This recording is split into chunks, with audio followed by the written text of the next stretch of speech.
Hello friends, अगर घर में आपके पास गुलाब का 1 या 2 पौधा है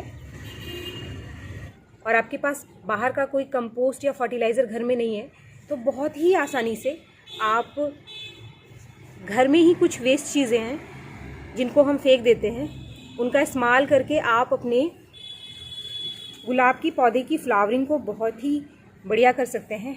अगर आप उन फर्टिलाइज़र का रेगुलर इस्तेमाल करेंगे और कुछ चीज़ों का ध्यान रखेंगे कि गुलाब में हमेशा अच्छे फूल आते रहेंगे। फर्टिलाइज़र के अलावा आप कुछ चीज़ों का ध्यान रखें, इसको सनलाइट वाली जगह पे ज़रूर रखें आप। अगर आप इसे सनलाइट वाली जगह पे रखेंगे तभी इसमें बढ़िया फ्लावरिंग होगी, क्योंकि गुलाब के पौधे को अच्छी फ्लावरिंग के लिए सनलाइट चाहिए ही होती है। गुलाब का पौधा एक फूडी प्लांट है।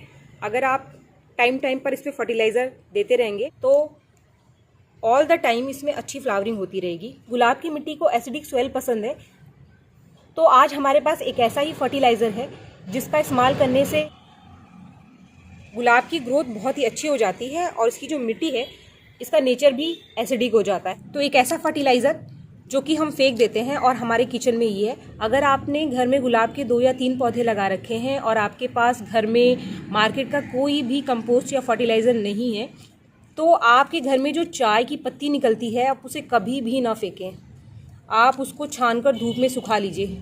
आप देख सकते हैं कि मेरे पास गुलाब के बहुत सारे प्लांट हैं, तो मैं इन चाय पत्ती को कभी भी नहीं फेंकती हूँ और उनको धूप में सुखाकर इकट्ठा करती रहती हूँ। इसको इकट्ठा करने का जो तरीका है वो आप पहले 1-2 पानी से चाय की पत्ती को धो लीजिए, फिर उसको धूप में सुखा लीजिए और सुखाकर आप उसको इकट्ठा कर लीजिए।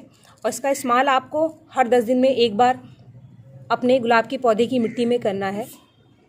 चाय की पत्ती का इस्तेमाल भी अपने गुलाब के पौधे में रेगुलर आप करते हैं तो भी आपके गुलाब के पौधे की जो मिट्टी है वो काफ़ी अच्छी हो जाती है और आपके गुलाब के पौधे में अच्छी फ्लावरिंग भी होगी और इसकी ग्रोथ भी काफ़ी अच्छी होती है इसके इस्तेमाल करने से।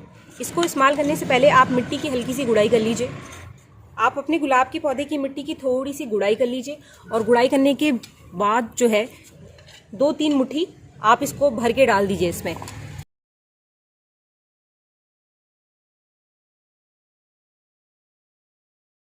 तो ये साथ में जो आपको ये जो सफ़ेद सी चीज़ दिखाई दे रही है ये है एक्सेल पाउडर। मैंने एक्सेल का पाउडर बनाया था जो कि थोड़ी सी क्वांटिटी में इसमें मिक्स हो गई है, तो ये है एक्सेल पाउडर। एक्सेल पाउडर भी एक बहुत ही बढ़िया फर्टिलाइज़र है हमारे गुलाब के पौधे की ग्रोथ के लिए। तो 2-3 मुट्ठी अगर आप हर 10 दिन में आपके गुलाब के पौधे की मिट्टी में मिला देंगे तो इससे आपका गुलाब का पौधा बहुत ही बढ़िया फ्लावरिंग करेगा। आप देख सकते हैं इसमें गुलाब के फूल की साइज़ आप देख सकते हैं कि कितनी बढ़िया साइज़ आई है इस पौधे में गुलाब की। इस फर्टिलाइज़र को आप ज़रूर इस्तेमाल करें कि गुलाब में ग्रोथ बहुत ही बढ़िया हो, फूल भी काफ़ी हेल्दी आएंगे। आप चाय की पत्ती नाइट्रोजन का एक बहुत ही बढ़िया सोर्स होता है और काफ़ी सारे माइक्रो न्यूट्रिएंट्स भी पाए जाते हैं इसमें, तो इससे गुलाब के पौधे की सारी ज़रूरत पूरी हो जाएगी।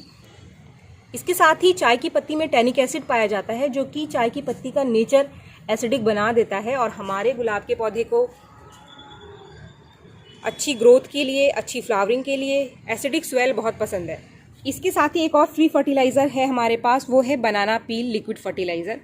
केले के छिलकों को आप धूप में सुखा लीजिए पहले और धूप में सुखाने के बाद उसे भिगोकर 1 दिन के लिए छोड़ दीजिए और अगले दिन आप इसका इस्तेमाल अपने गुलाब के पौधे में कर सकते हैं। मैं इस लिक्विड का इस्तेमाल डायरेक्ट अपने प्लांट में कर रही हूँ। ये किसी भी तरह का हार्म नहीं करेगा मेरे प्लांट के ऊपर। आप इन दोनों ही फर्टिलाइज़र का इस्तेमाल साथ में कर सकते हैं अपने गुलाब के ऊपर 10 दिन में एक बार। बनाना पील लिक्विड फर्टिलाइज़र को मैंने डाइल्यूट नहीं किया है क्योंकि ये एक नेचुरल फर्टिलाइज़र है, तो ये किसी भी तरीके का हार्म नहीं करेगा आपके गुलाब के पौधे के ऊपर। आप इन दोनों ही फर्टिलाइज़र का इस्तेमाल 10 दिन में एक बार अपने गुलाब के पौधे पे करें अगर आप कोई दूसरा फर्टिलाइज़र अपने गुलाब के पौधे में नहीं डाल रहे हैं तो।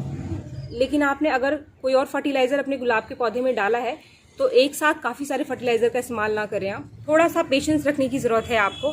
आप ऐसा बिल्कुल ना सोचें कि आपने फर्टिलाइज़र एक बार डाला और आपको रिज़ल्ट मिल गया। आपको थोड़ा वेट करना पड़ेगा। तकरीबन 3 बार इस फर्टिलाइज़र को डालने के बाद इसका बहुत ही बढ़िया रिज़ल्ट मिलेगा अपने गुलाब के पौधे पर।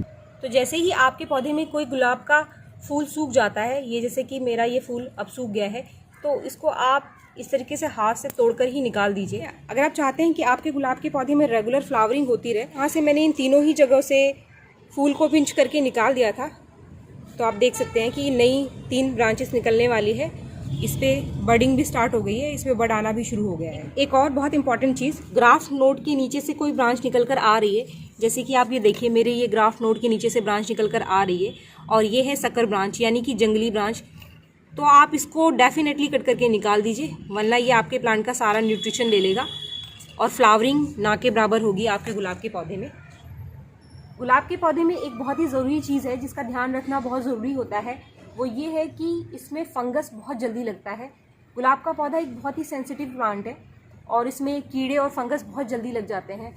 तो इनको हेल्दी रखने के लिए किसी फंगीसाइड का स्प्रे ज़रूर करें अपने गुलाब के पौधे पे। अगर आपके पास घर में फंगीसाइड नहीं है तो इसकी जगह पे जो हम एक नेचुरल चीज़ इस्तेमाल कर सकते हैं वो है हल्दी पाउडर। आप 1 चम्मच हल्दी पाउडर को पानी में घोलकर वीकली अपने गुलाब के पौधे पर स्प्रे करते रहेंगे तो इससे प्लांट आपका हेल्दी रहेगा। फ्रेंड्स, गुलाब का पौधा एक बहुत ही सेंसिटिव प्लांट है, बाकी सारे फ्लावरिंग प्लांट से ज़्यादा सेंसिटिव प्लांट है गुलाब का पौधा। तो जब भी आप इस पर कोई फंगीसाइड, इंसेक्टिसाइड स्प्रे करते हैं या फिर कोई भी फर्टिलाइज़र डालते हैं तो आप पहले कम क्वांटिटी में ही उसका इस्तेमाल अपने गुलाब के पौधे पे करें। हमेशा पहले चेक ज़रूर करें कि आपके गुलाब के पौधे के लिए ये वर्क कर रहा है या नहीं कर रहा है, क्योंकि हर प्लांट की अलग कंडीशन होती है। तो पहले आप उस चीज़ को चेक करें और स्टार्टिंग में जब भी आप गुलाब के पौधे पर कोई फर्टिलाइज़र या फिर कोई फंगीसाइड या फिर इंसेक्टिसाइड स्प्रे करते हैं तो उसकी क्वांटिटी कम से कम रखें। अगर वो आपके प्लांट के लिए सूटेबल है तो सेकेंड टाइम आप उसका ज़्यादा इस्तेमाल कर सकते हैं। तो इन चीज़ों का ज़रूर ध्यान रखें आप, और अपने गुलाब के पौधे में इन दोनों ही फर्टिलाइज़र का इस्तेमाल करें। किचन वेस्ट से निकलने वाला ये दोनों फ्री फर्टिलाइज़र आपके गुलाब के पौधे के लिए अमृत के समान है। अगर आप कोई फर्टिलाइज़र आपके पास नहीं है तो इन दोनों ही फर्टिलाइज़र का इस्तेमाल आप अपने गुलाब के पौधे पर रेगुलर करेंगे तो डेफिनेटली आपको बहुत ही बढ़िया रिजल्ट मिलेगा। मैं काफ़ी टाइम से इनका इस्तेमाल कर रही हूँ और मुझे काफ़ी अच्छा रिजल्ट मिलता है। लेकिन मैं ज़्यादातर इन फर्टिलाइज़र का इस्तेमाल ही करती हूँ अपने गुलाब के पौधे के ऊपर, और मेरी ज़्यादातर वीडियोस होममेड फर्टिलाइज़र के ऊपर ही है। Organic homemade fertiliser best fertiliser है हमारे सभी फ्लावरिंग प्लांट्स के लिए। आप इनका इस्तेमाल ज़रूर करें, आपको बहुत बढ़िया रिजल्ट मिलेगा। अगर आपको ये वीडियो पसंद आया तो एक लाइक ज़रूर करें और मेरे चैनल को सब्सक्राइब करना ना भूलें। Thank you.